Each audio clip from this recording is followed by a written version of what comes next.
حضرت علی رضی اللہ تعالی عنہ کی زندگی بہت خوبصورت زندگی ہے.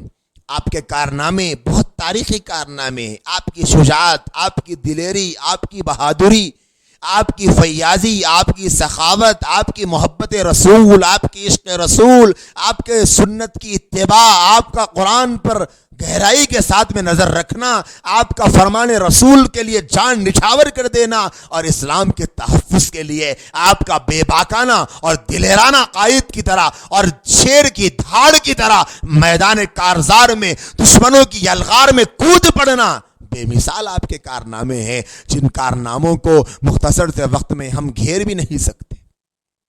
لیکن چند جھلکیاں میں آپ کے سامنے بتانا چاہوں گا. غزوہ بدر کا موقع ہے، اسلام کی پہلی جنگ ہے.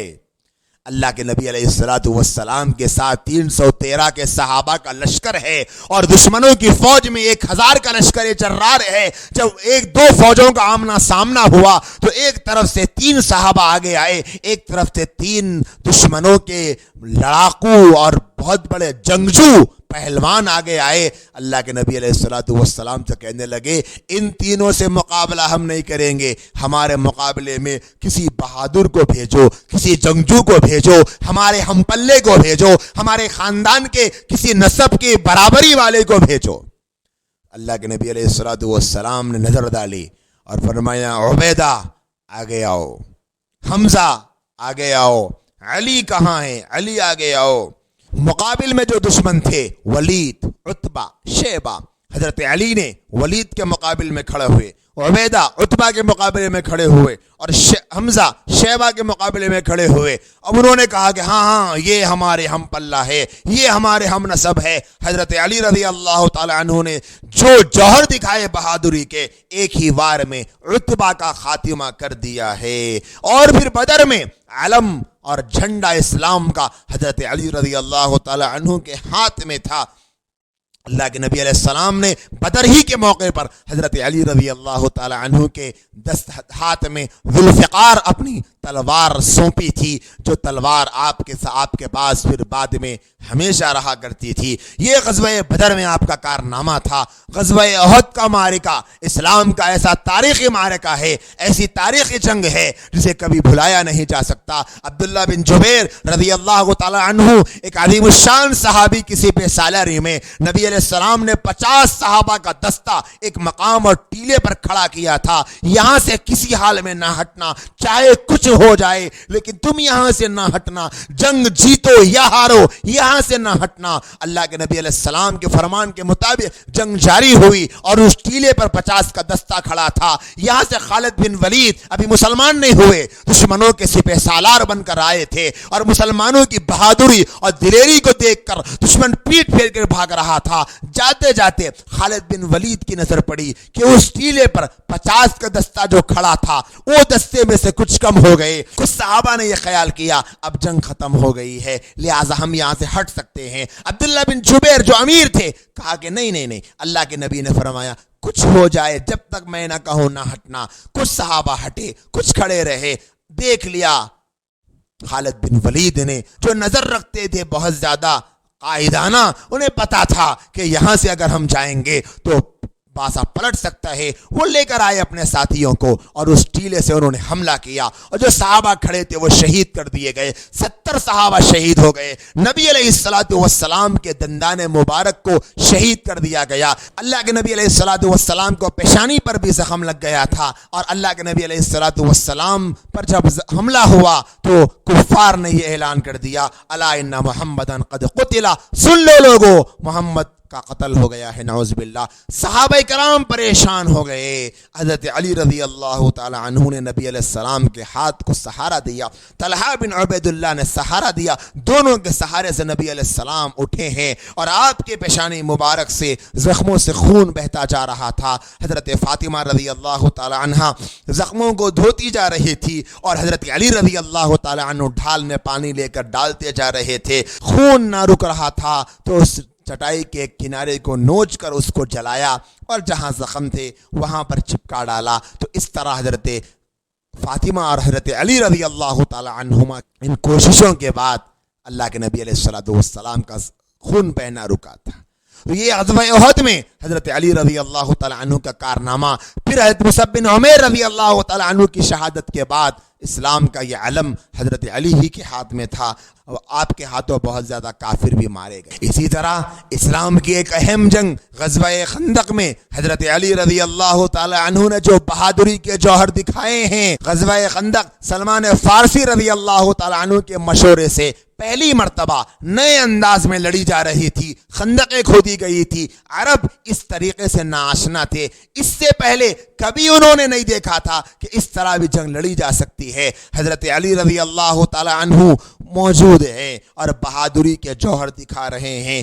1000 شہ سواروں کے برابر فوجیوں میں ایک ایسا فوجی تھا جسے عمرو بن عبد ود کہا جاتا تھا، جو اس قدر مشہور تھا، جنگجو، لڑاکو، بہادر، دلیر، 1000 شہ سواروں کا مقابلہ کرنے کی طاقت رکھنے والا تھا.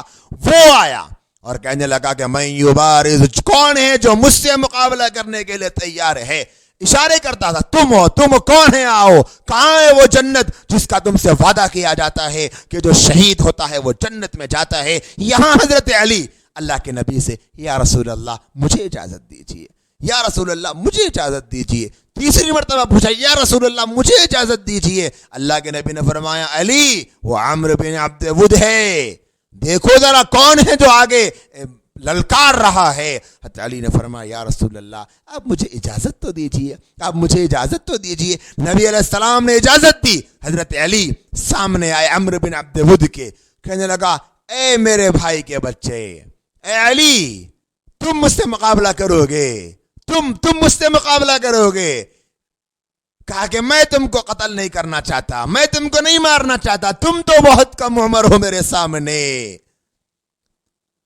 حضرت علی رضی اللہ تعالیٰ عنہ نے فرمایا، لیکن اللہ کے لیے میں تجھے قتل کرنا چاہتا ہوں. اور یہ کہہ کر جب عمرو بن عبد ود سے مقابلہ کیا اور لڑائی شروع کی تو اس طریقے سے حضرت علی رضی اللہ تعالیٰ عنہ نے بہادری کے جوہر دکھائے کہ 1000 لوگوں پر بھاری پڑنے والے کو چت کر کے بتا دیا. ایسی بہادری، ایسے شجاع، ایسے دلیر حضرت علی رضی اللہ تعالیٰ عنہ. صلح حدیبیہ کا موقع آیا اور کردار علی تو محفوظ رکھنے کے قابل ہے، فراموش نہیں کیا جا سکتا. اللہ کے نبی علیہ السلام نے خواب دیکھا تھا کہ ہم عمرہ کرنے کے لیے جا رہے ہیں. مدینے میں تھے، مکے کا خواب دیکھا ہے. نکل گئے صحابہ کو لے کر کہ ہم عمرہ کریں گے، راستے میں روک دیے گئے. حضرت عمر رضی اللہ تعالیٰ عنہ نے فرمایا، یا رسول اللہ، آپ نے عرض کیا، آپ نے فرمایا تھا خواب دیکھا ہے، عمرہ کر رہے ہیں. نبی نے فرمایا، عمر بالکل خواب تو دیکھا ہے، لیکن میں نے یہ نہیں کہا تھا کہ اسی سال یہ خواب پورا ہوگا، عمرہ کریں گے. رک گئے. اب صلح کی بات آئی کہ معاہدہ کیا جائے گا. کفار مکہ نے سہیل بن عمرو کو بھیجا. نبی علیہ السلام نے فرمایا، سہیل آیا ہے، ممکن ہے معاملہ سہل ہو جائے، صلح ہو جائے. آیا، اس شخص نے کہا کہ معاہدہ لکھتے ہیں. حضرت علی رضی اللہ تعالی عنہ کو بلایا اللہ کے نبی نے، اے علی لکھو. فرمایا لکھو بسم اللہ الرحمن الرحیم. سہیل نے کہا کہ یہ الرحمن الرحیم کون ہیں؟ پہلے جس طرح لکھتے تھے اس طرح لکھو، بسمک اللہم. ٹھیک ہے، بسمک اللہم لکھا کہ محمد الرسول اللہ کی طرف سے یہ معاہدہ ہے. لکھنا شروع کیا. سہیل نے کہا، محمد کے بعد رسول اللہ کو میٹیے، کیوں؟ کہنے لگا، اگر ہم آپ کو رسول اللہ تسلیم کر لیں تو پھر ہم آپ کو مکہ آنے سے کیوں روکیں گے؟ آپ کو عمرے سے روکنے کا سبب ہی تو یہ ہے کہ ہم آپ کے نبی ہونے کے قائل نہیں ہیں. اگر آپ رسول اللہ لکھیں گے تو پھر اختلاف کہاں رہے گا؟ اللہ کے نبی نے فرمایا، ٹھیک ہے علی، رسول اللہ کو میٹ دو. حضرت علی رضی اللہ تعالی عنہ جو کبھی بھی نبی علیہ السلام کی بات کا انکار نہیں کرتے تھے، نبی علیہ السلام کی زبان پر بیشتر مقامات پر ہوتا، علی کہاں ہے؟ اے علی، علی کہاں ہے؟ این علی. علی کو بلاتے تھے، علی کہاں ہے پوچھتے تھے. اور علی ہر مرتبہ اللہ کے رسول کی بات کو بڑے خوشی خوشی قبول کر لیتے تھے. لیکن آج کیا ہو گیا؟ علی رضی اللہ عنہ کہتے ہیں کہ نہیں یا رسول اللہ، میں یہ نام نہیں میٹوں گا، میں اپنے ہاتھوں سے رسول اللہ نہیں میٹ سکتا. کیا محبت اللہ کے نبی سے، کیا احترام رسول اللہ کے نام کا۔ میرے عزیز بھائیوں اور دوستو، اسے کہتے ہیں احترام، اسے کہتے ہیں عقیدت، اسے کہتے ہیں محبت، اسے کہتے ہیں جانثاری، اسے کہتے ہیں اپنے آپ کو قربان کر دینا۔ نبی کا نام بیٹنا گوارا نہیں کیا، دشمن سامنے کھڑا ہے۔ اللہ معاف فرمائے، آج نبی علیہ السلام کا نام لیا جاتا ہے اذان میں، محمد الرسول اللہ کہا جاتا ہے، اور ہمارے کتنے ایسے لوگ ہیں جن کے موبائل کے سانگ کی آواز کم نہیں ہوتی، جن کے گانوں کی اسکرین بند نہیں ہوتی، جن کے فلموں کی بے حیائی اور بے شرمی پر مبنی مناظر دیکھنا بند نہیں ہوتا، جن کی ٹی وی کی والیوم کم نہیں ہوتی آقا کریم کا نام سن کر۔ ایک وہ احترام تھا نبی کے نام کا، اور آج یہ ہمارے یہاں سلوک ہے نبی کے نام کے ساتھ۔ ہم خود اپنا جائزہ لے کر دیکھیں کہ ہم ایمانی اعتبار سے، آقا کریم سے محبت کے ثبوت کے اعتبار سے کس راستے پہ کھڑے۔ اللہ کے نبی علیہ السلام کے چہیتے صحابی اور داماد حضرت علی رضی اللہ تعالی عنہ کی زندگی کا ایک وہ دور ہے کہ خیبر کا معرکہ ہے۔ ہجرت کے 7ویں سال خیبر کا معرکہ پیش آیا۔ خیبر ایک یہودی کالونی تھی جس کے متعدد مضبوط قلعے تھے، اور یہ یہودیوں کا جنگی مورچہ تھا۔ خیبر مدینہ منورہ سے شمال مشرق میں 70 میل کی مسافت پر تھا۔ کل 1400 مجاہدین کو لے کر نبی علیہ السلام نکلے تھے خیبر کو فتح کرنے کے لیے۔ خیبر کے کئی قلعے فتح ہو چکے تھے، لیکن ایک قلعہ تھا خیبر کا، القموس کا، مسلمانوں کے لیے اس کو فتح کرنا ناقابل تذکیر معلوم ہو رہا تھا۔ اللہ کے نبی علیہ السلام کے صحابہ کوششوں میں لگے تھے۔ نبی علیہ السلام نے فرمایا کل خیبر فتح ہوگا، اللہ پاک ایسے شخص کے ذریعے سے خیبر کو فتح کرے گا جس سے اللہ راضی ہے، جس سے اللہ کا رسول بھی راضی ہے۔ تمام صحابہ اس بات کے منتظر تھے صبح کب ہوگی، کب آقا کی زبان پر میرا نام آئے گا، کب آقا کریم اپنی زبان سے ہمارا نام لیں گے اور ہم وہ خوش قسمت لوگوں میں بن جائیں گے جس سے اللہ بھی راضی ہے، جس سے اللہ کے رسول بھی راضی ہے۔ صبح ہوئی، اللہ کے نبی نے فرمایا علی کہاں ہے؟ صحابہ نے کہا یا رسول اللہ علی کو تو آشوب چشم ہو چکا ہے۔ نبی نے فرمایا بلاؤ ان کو۔ جب لائے گئے تو اللہ کے نبی علیہ السلام نے اپنے لعاب مبارک کو حضرت علی کی آنکھ پر لگایا اور سب درد ختم ہو گیا۔ اور پھر یہی حضرت علی تھے جنہوں نے خیبر کے دروازے کو فتح کیا تھا۔ خیبر کا دروازہ 40 سے کم آدمی اٹھا نہیں سکتے تھے، لیکن حضرت علی رضی اللہ تعالی عنہ نے شجاعت اور دلیری کے وہ جوہر دکھائے کہ اکیلے اس دروازے کو اکھاڑ ڈالا۔ ابن کثیر علیہ الرحمہ نے اگرچہ اس روایت کو ضعیف کہا ہے کہ اس میں ایک راوی ہے جس کی وجہ سے یہ روایت ضعیف ہو جاتی ہے، لیکن اس کے باوجود مختلف طرق سے مروی ہے اور مشہور واقعہ ہے، اور اگر یہ واقعہ صحیح بھی ہو تب بھی یہ کوئی بعید نہیں ہے، اس لیے کہ اس کو حضرت علی رضی اللہ تعالیٰ عنہ کی کرامت مانا جائے گا۔ اور اہل سنت کے عقیدے کے مطابق کرامات الاولیاء حق، کہ اولیاء کی کرامت حق ہے، اور حضرت علی رضی اللہ تعالیٰ عنہ ایک بہت بڑے ولایت کے درجے پر پہنچے ہوئے ہیں۔ پروردگار عالم نے آپ کے ذریعے سے ایسے بہادری کے کارنامے انجام دلائے ہیں کہ رہتی دنیا تک آپ کو بہادری اور دلیری کا ضرب المثل کہا جائے گا۔ اسی طرح حضرت علی رضی اللہ تعالی عنہ کا فتح مکہ کے موقع پر، حج کے موقع پر، پھر اللہ کے نبی علیہ السلام کے تبوک کے موقع پر، اور اسی طریقے سے وصال رسول کے سال ہر مرتبہ حضرت علی رضی اللہ تعالیٰ عنہ کا بہت بڑے بڑے کارنامے ہیں، بہت بڑی تفصیلی تاریخ ہے جس کے سنانے کا یہ تفصیلی موقع نہیں ہے۔ جتنا سرسری طور پر ہو سکا حضرت علی رضی اللہ تعالیٰ عنہ کے کچھ خصوصیات کو، کچھ فضائل کو، کچھ آپ کے کردار کو اور اسلام کے لیے آپ کی کوششوں اور قربانیوں کو سنانے کی کوشش کی گئی ہے۔ حضرت علی رضی اللہ تعالیٰ عنہ کی زندگی کا ایک وہ دور ہے کہ وصال رسول کے بعد حضرت ابو بکر رضی اللہ تعالیٰ عنہ، حضرت عمر رضی اللہ تعالیٰ عنہ، حضرت عثمان رضی اللہ تعالیٰ عنہ، تقریباً ان تمام اکابر صحابہ کرام اور خلفائے ثلاثہ کے تینوں ادوار میں حضرت علی رضی اللہ تعالی عنہ کے بہت بڑے بڑے کارنامے اسلام کی حفاظت کے لیے، بہت زیادہ آپ ان کے قریبی رہے اور بہت زیادہ آپ نے اسلام کے تحفظ کے لیے کارنامے انجام دیے ہیں۔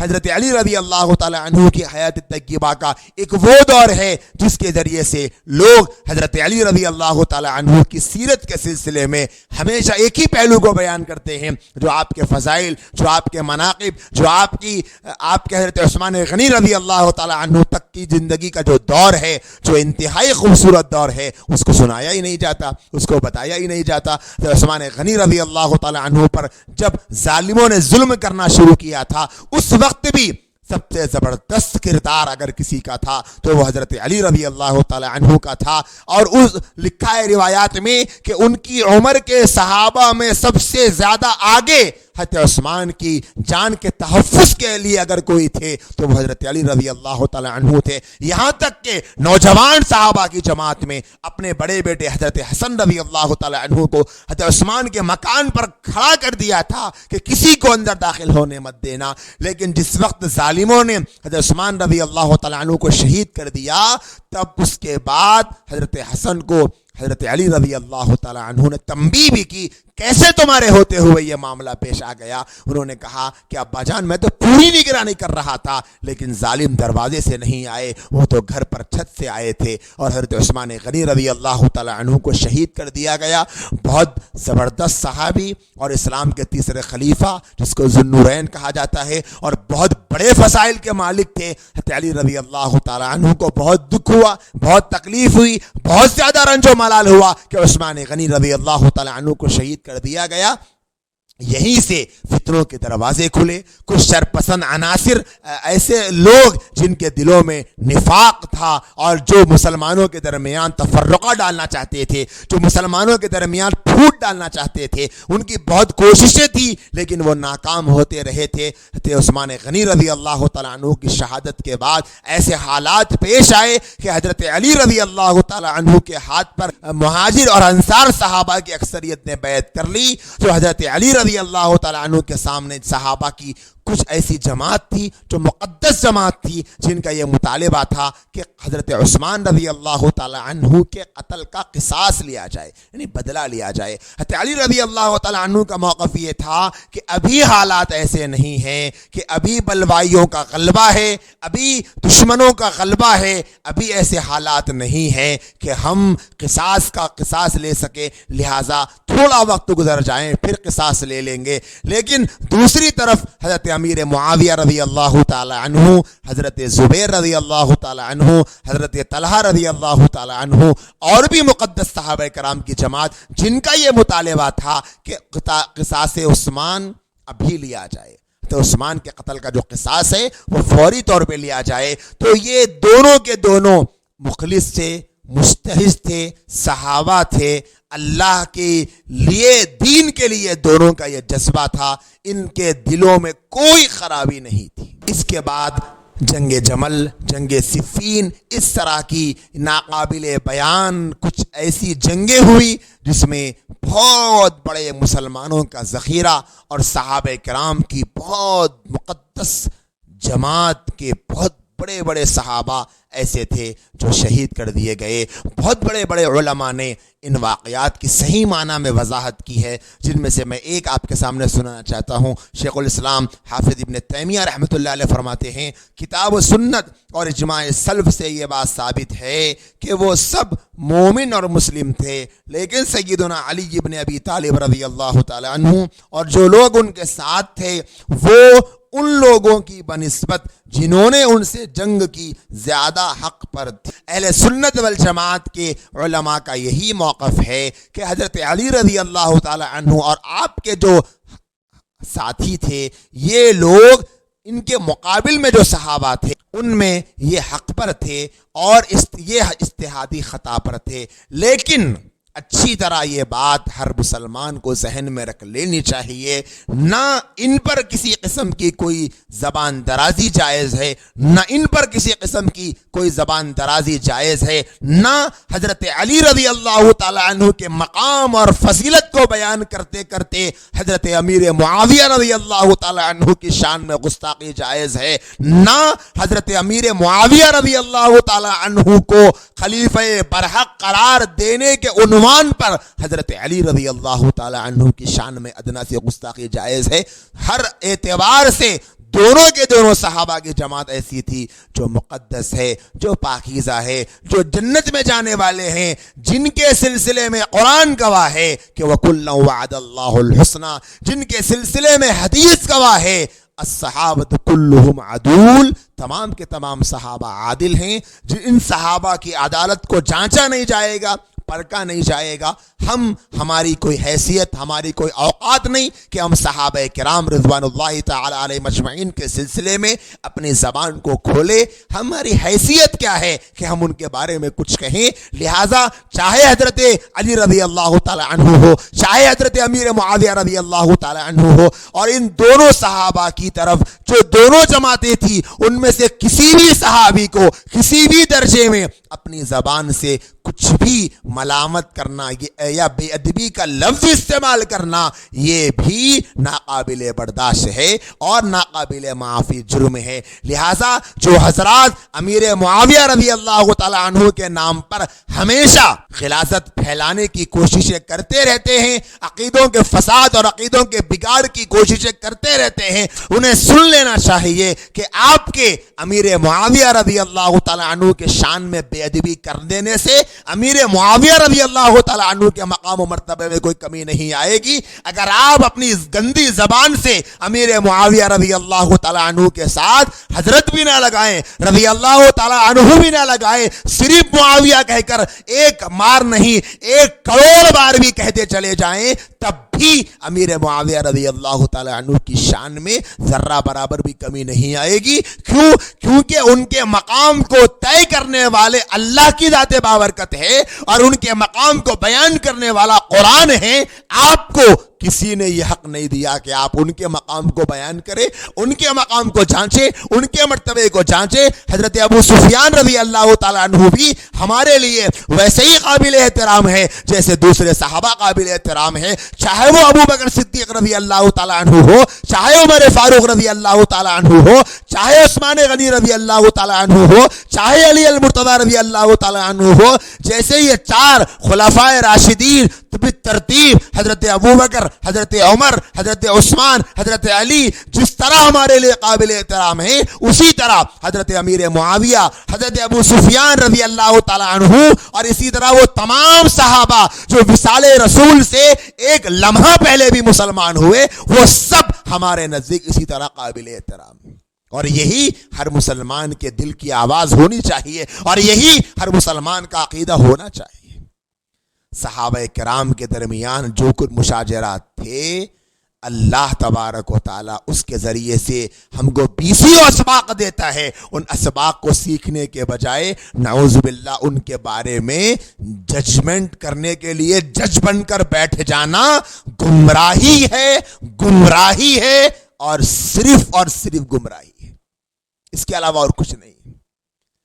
جیسے بہت سے صحابہ کرام کے واقعات قرآن میں ہیں، حدیث میں ہیں۔ کسی صحابی نے زوجہ کو طلاق دے دی، کسی صحابی گھر میں لعان کا معاملہ پیش آ گیا، کسی کے ساتھ کچھ ایسے بھی 2-4 واقعات موجود ہیں کہ زنا کا واقعہ پیش آ گیا، ایک آدھ چوری کا واقعہ بھی آپ پڑھ لیجئے۔ یہ سب کیا ہے؟ نعوذ باللہ من ذالک۔ حضرات صحابہ کرام نے یہ کام جان بوجھ کر کیا تھا؟ نہیں۔ نعوذ باللہ صحابہ کرام کے بارے میں کچھ کہنا رسول اللہ صلی اللہ علیہ وسلم کی تربیت پر انگلی اٹھانا ہے۔ جو صحابہ کی شان میں ادنا سی گستاخی کرتا ہے، گویا وہ رسول اللہ کی شان میں گستاخی کر رہا ہے، اور جیسے گستاخ نبی کو ہم برداشت نہیں کر سکتے، اسی طرح گستاخ صحابی کو بھی برداشت نہیں کر سکتے۔ کیوں پیش آئے وہ واقعات؟ اسی لیے تاکہ پریکٹیکلی طور پر لعان کہ جو احکام ہے وہ بیان ہو، زنا کے احکام بیان ہو، چوری کے احکام بیان ہو، طلاق کے احکام بیان ہو۔ اسی لیے آپ اس کو بھی یہی سمجھے، صحابہ کرام کے جو مشاجرات ہیں امت مسلمہ کے سامنے ایک اسوہ، ایک نمونہ، ایک آئیڈیل، ایک رول ماڈل کے طور پر پیش کر دیا گیا کہ تمہارے درمیان میں اگر کبھی حالات آ جائیں تو تم گھبرانا مت کہ اب ہمارے سامنے کوئی اسوہ رول ماڈل نہیں، کیونکہ لڑائی کا تو کوئی واقعہ ہم نے دیکھا ہی نہیں تھا، ہم نے تو جھگڑا کبھی دیکھا ہی نہیں تھا، ہم کس سے سیکھے، کیسے سیکھے؟ پریشان نہ ہو، صحابہ کرام کے مقدس جماعت کے درمیان یہ جو مشاجرات ہوئے ہیں، یہ مشاجرات ہی تمہارے لیے بلکہ قیامت تک آنے والی انسانیت کے لیے مشعل راہ ہوں گے۔ اگر تم صحیح نیت سے پڑھو گے، اگر تم پازیٹیو تھنکنگ سے پڑھو گے تو تمہارے لیے بہت سارے اسباق ہیں۔ اتنا سب کچھ ہوا، ہزاروں کے صحابہ شہید کر دیے گئے، لیکن حضرت علی رضی اللہ تعالی عنہ کا بھی یہی خیال ہے، بلکہ یہی آپ کا سوچنا اور کہنا ہے کہ امیر معاویہ رضی اللہ تعالی عنہ کے ساتھ میں جو تھے، جو شہید کر دیے گئے، وہ جنتی ہے۔ امیر معاویہ رضی اللہ تعالی عنہ کا بھی یہی سوچنا اور کہنا ہے کہ حضرت علی کے ساتھ تھے وہ سب جنتی ہے۔ جب ادھر والے بھی جنتی، جب ادھر والے بھی جنتی، جب دونوں کے دونوں جنتی، جس کے درمیان میں یہ اختلاف رائے ہوا، اجتہادی اختلاف ہوا، انہیں آپس میں کوئی میل نہیں، کوئی بیر نہیں، ان کے دل صاف ہے، بلکہ حضرت علی رضی اللہ تعالیٰ عنہ نے تو یہاں تک فرما دیا تھا کہ پروردگار عالم ہمیں جنت میں ایسے داخل کرے، جو جنتیوں کی صفات بیان کی ہے کہ ہم وَنَزَعْنَا مَا فِي صُدُورِهِم مِّن غِلٍّ، کہ ہم ان کے دلوں سے یہ سب نکال کر انہیں جنت میں داخل کریں گے۔ ایسی دعائیں کر رہے ہیں۔ حضرت علی کے فضائل امیر معاویہ بیان کریں، حضرت امیر معاویہ کے سلسلے میں حضرت علی اپنے ساتھ رہنے والوں کو نصیحت کرے کہ معاویہ کے بارے میں تم کچھ برا بھلا نہ کہو، ان کی یہ فضیلت، ان کی یہ فضیلت، حضرت علی کہیں ان کی یہ فضیلت، ان کی یہ فضیلت، امیر معاویہ رضی اللہ تعالی عنہ کہیں کہ حضرت علی کی یہ فضیلت ہے۔ وہ سب لوگ تو اتنے سب مشاجرات کے باوجود بھی دلوں کو صاف رکھ کر دنیا سے چلے گئے، اور کچھ لوگ ان کو حق پر، ان کو فلاں، ان کو باطل، ان کو گمراہ، نعوذ باللہ، صحابہ کے ساتھ فاسق غلط استعمال کر کے آپ کرنا کیا چاہتے؟ کیا کرنا چاہتے؟ اب جتنا چیخنا ہو چیخ لو، جتنا پکارنا ہو پکار لو، جتنا بولنا ہے بول لو، جتنے ڈھڈورے پیٹنا ہو پیٹ لو، تم صحابہ کے ساتھ لگا ہوا رضی اللہ تعالی عنہ کا جو اسٹیمپ اور ٹھپا ہے وہ نہیں نکال سکتے۔